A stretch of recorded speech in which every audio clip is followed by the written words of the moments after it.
Next up is Ericsson's North American head and another CTIA board member, Niklas Heuveldop.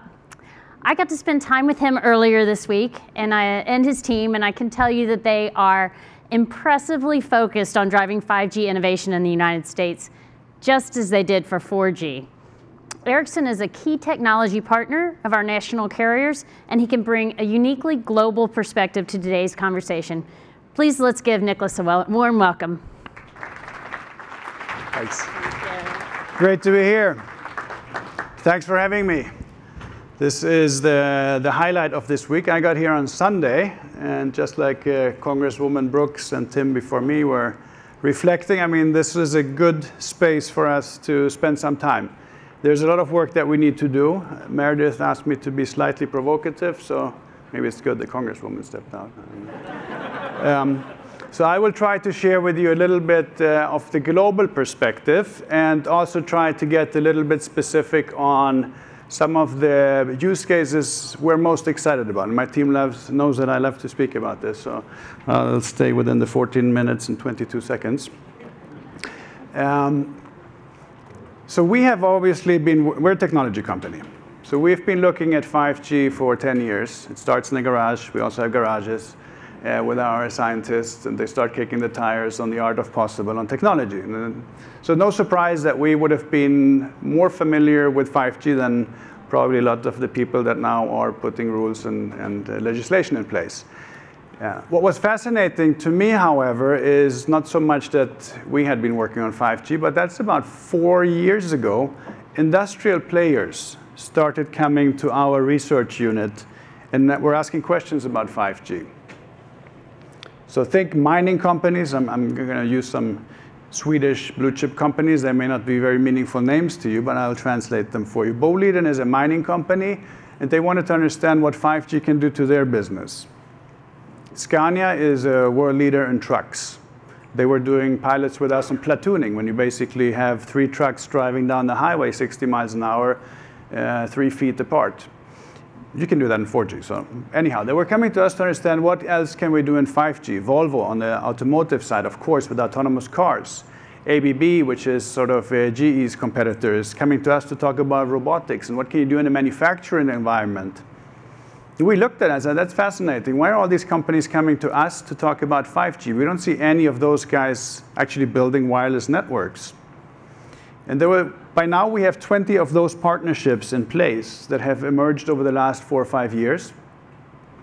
Of course, we have been working with academia. So think King's College in London, looking at remote surgery with haptic feedback. It makes perfect sense. But again, why are all those companies coming to us? They're not going to be buying our gear. But we have developed a ton of insights in working with these companies, and it has been really interesting.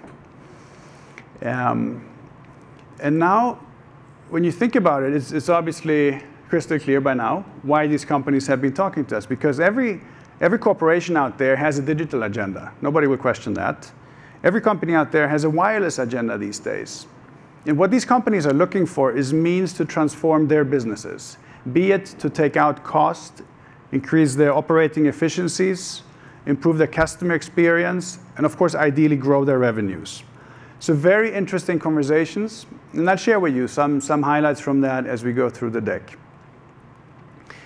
As Meredith was mentioning, we have a couple of large nations that also saw this a bit earlier than maybe we really paid attention to it in the US or Canada. So Meredith mentioned China, Korea. I can add Japan to the mix. They have been very thoughtful about what this potential transformation could mean to their nations, to the fabric in society. They have launched big national infrastructure programs. So it's no surprise that China today would be allocating 200 megahertz to their national carriers. What's maybe not as well known is that the 3 large carriers in China have access to no less than 2 million sites. One player, and they operate at the cost plus 10% margin. So that's some pretty good talking about infrastructure that our Chinese customers would have access to. There is one regulator that decides how zoning gets done and how permitting gets done. I live in Dallas-Fort Worth. Any guess how many regulators we have in my neck of the woods? 70 municipalities with individual rules and regulation. That creates quite a headache for our customers when they're trying to get stuff done and deploy some of the technologies that we saw parading here on screen and that we have out there. That's a complicated environment for our customers to operate in and put those smart city solutions in place. That's where China, Korea, and other markets have a head start. That's why a lot of this early work started there. National infrastructure programs to get this done. Now, the good news is that our US customers, and we have seen all their logos here on the screen before me, are into this now in a big way. And what's fascinating to me now, not being a US citizen, is the forces, the power of this market. Once you guys decide to do something, the forces that are unleashed are second to none. And Meredith, you had the statistic, #1 economy. The forces that are unleashed in North America when you decide to do something are, again, second to none. Congresswoman was talking about getting out of our way, and I think that's exactly where we are right now. I mean, there is a pinned-up demand, and there is so much activity in the North American market that has come from behind, but is now overtaking some of these other early pilot deployments worldwide. I mean, the first commercial deployments are actually going to be here at scale. It's happening here this year. So now we're getting questions when we're traveling in other regions. So talk to me about the US. I mean, they're clearly now getting into leadership position on 5G. So in a matter of 12 months, we've basically turned the globe slightly upside down, but not without learnings, I think, that we need to pay attention to. Now, and what's also fascinating when we talk to our US customers is that they're not thinking about the business case too much, or all of those use cases. I mean, yes, of course. I mean, I see some of you in the room here. We talk about use cases. We talk about business cases. But there is conviction. There is determination that what will happen is once those capabilities are put in place, the sheer investment capacity and power of innovation in the US will come up with new types of services and applications that will ride on top of those networks. I'll give you some examples. But that determination to sort of now push forward, full force, is of course also grounded in one very basic premise. I mean, in North America, the networks are growing and carrying more and more traffic every year. We expect to see an 8-fold increase from 7 gigabit per subscriber, which is one of the highest numbers in the world, to 48 gigabit in the next 5 years. That's an 8-fold increase. Stress on the networks, downward pressure on the profitability. Subscribers demand more for less is another way to think about it. At the same time, subscribers, customers of our customers today are getting more and more demanding on what to expect in terms of experience. More quality, less latency, etc. The list goes on. So this is the foundation for what we're talking about, because what 5G allows you to do is to produce a gigabyte at about a tenth of the cost. I see Ed taking notes here. A tenth of the cost on what you would do in a 4G environment when we start this journey. So of course, here's your foundation. What are we talking about? So the US customers, Canada launched on Thursday. They're going all in. They're going to build these networks. And then let's talk about what happens after the very basic, call it enhanced mobile broadband business case. You can think of it as more for less. So this is just cranking up those networks so we can do more consumer-type mobile broadband services. We heard Tim talk about the natural expansion to the right. And we see several of our customers thinking about fixed wireless in a big way. And I don't know that I have to be ashamed in front of any of my other customers, but Verizon has a very bullish ambition that they've put out there. Tim talked about it. Fixed wireless seems to be a really interesting case. Gigabit services, wireless, virtual wireless fiber, you can think about it, I guess.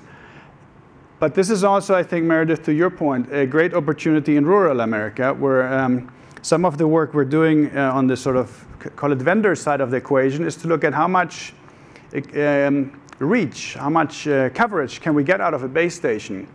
And here our work in Australia, for instance, is really helpful because that's a pretty darn big country and not a lot of people. So I mean, we are working with sort of 120-mile range on our cell sites there to get coverage deeply penetrated into rural Australia. And I mean, some of those technologies I know will be really, really relevant in North America, of course. Then it gets interesting when you go north on this slide. Massive IoT. You can think smart metering. You can think, what is it called? Fleet management. So low bandwidth, high reach, reliability type applications. Battery lifetime could be a big item. So where 5G, you get 10 years battery lifetimes. So there is new capabilities coming with 5G that will enable our customers to do things in massive IoT that we can't do today. But where it gets really exciting, but also a bit more complicated, is when you go into critical IoT. And here latency becomes a really foundational capability. And I want to impress upon you that the journey from 4G to 5G is very different than any previous Gs. The networks are becoming more and more relevant again. So we gave a demo to our board, which I think is pretty telling, again, to educate them on what is this 5G thing all about. This is 18 months ago. We bought 2 drones, $25 drones with cameras, but no sophisticated functionality in the drone, $25. But we had an image recognition application sitting on the cloud. One sitting in a centralized cloud facility, your average cloud providers, and one in a highly distributed cloud in the service provider edge. So this is now that application sits very close to the drone. And the demo we did is that we had a balloon and the drone, and the task for the drone was to follow the balloon. So the drone that was using the image recognition application sitting in a centralized cloud crashed within no more than 2 minutes because it lost the balloon. The other one followed the balloon until we got tired. Instant response, and that is what we're talking about with 5G. You have like millimeter seconds latency, and it is a very telling exercise when you think about how important and interesting the network becomes to develop new services and applications. Congresswoman Brooks talked about Snapchat. When I go to Silicon Valley and we talk to startups, they are demanding to see these type of capabilities because voice as an operating system is not going to become a reality unless the responsiveness is instant. Those are the kind of things you can offer with the next generation worth of networks. And that's why we are so excited, because we are really at an inflection point where 5G meets IoT and enables a whole new ecosystem of applications. I'll give you another example. In the work we did with Volvo, we looked at connected cars. Connected cars that's old stuff. I mean, connect the car and you can do Wi-Fi on board. That's like not very exciting. You are putting more and more electronics onto the cars for them to be autonomous. With all the onboard electronics in the world, if that car goes up a hill and left turn, and there's an accident behind that turn, that onboard electronic is not going to tell you what's behind the corner. Or if a bike comes out between 2 houses at high speed and on the way to intercept your car, your onboard electronics are not going to tell you that. So now you're dependent on the network. And the work we did with Volvo is that we actually experimented with a connected helmet and the Volvo car. So when the bike comes out between the 2 houses, before the bike actually ends up on the street in front of the car has already come to full stop because the brakes get slammed in, full stop. So that's the kind of characteristics where you need security, integrity of your network, and responsiveness that today's networks simply don't offer. You put those type of capabilities into the hands of developers in Silicon Valley or any garage in this country, I'm sure they will come up with 200 additional services that we just haven't thought about. But there's this type of examples that gives us the confidence that we're approaching a really, really interesting opportunity in the industrial Internet of Things. And that's what's new really with 5G. We've done a lot of work on consumer as an industry, but now we have the attention of the industrials, and they're expecting us to take these capabilities and turn them into value-added services. Remote surgery, it's a reality today. So you can have a surgeon in a central location performing surgery over a robot. It's done today with a joystick and the surgeon standing next to the patient. But you're not getting the economies of scale of that because the surgeon still has to be physically present. And there is limitations to how much surgeries you can perform. If you can have the surgeon sitting in London performing a surgery in Botswana, I mean, you can imagine the benefits to society from that equation. We use augmented reality in our manufacturing sites. So service technicians with augmented reality glasses can get instructions downloaded to their glasses with image recognition. You can detect the failure in any malfunctioning piece of equipment. You can get the instructions, the manual downloaded to you. We can work the pyramid, the competence pyramids in very different ways. We can have not dumb labor, but less expensive and less expert labor perform expert tasks by introducing augmented reality into the equation. Think of the drone example in a manufacturing environment. The manufacturing floors are hardwired. Wireless connectivity in your average manufacturing in your site, 4%. You disconnect the robots, and you enable them with that type of real-time edge cloud compute capability. You can dumb down the robot. A bill of material of thousands of dollars could become hundreds of dollars because you can have the intelligence reside in the cloud near that robot. So again, I'm just giving you some examples here that I think, in my world at least, bring 5G to life and the things we can do with 5G. Net, there is an opportunity out there for our customers. We've done some work with Arthur D. Little. We think there is a potential in the industrial Internet of Things for our customers to address $619 billion of additional revenues to grow their business. There has been no growth for the last couple of years. This is a unique opportunity. It's enabled by the 5G networks of the future. How much of that we can address? It's up to us to figure out together. It's up to Congresswoman to help us get the regulators out of your way so you can build faster networks. But it's a huge opportunity. Industries are counting on it. Innovators in Silicon Valley, startups depend on it. The technology is arriving to the US now. The venture capital in Silicon Valley is lined up. We see that every time we go out there. They're eager to get their hands on these type of capabilities. So in summing up, industry transformation is happening. Massive value will be created for industrials. Wireless industry can make a difference and create a lot of new value in the wireless industry. Society will benefit. We just need to find a way to get out of everybody's way, because I have learned one thing around here: when the economical forces are unleashed, you don't want to be standing in their way. It's like betting on gravity not happening. Thanks for your attention.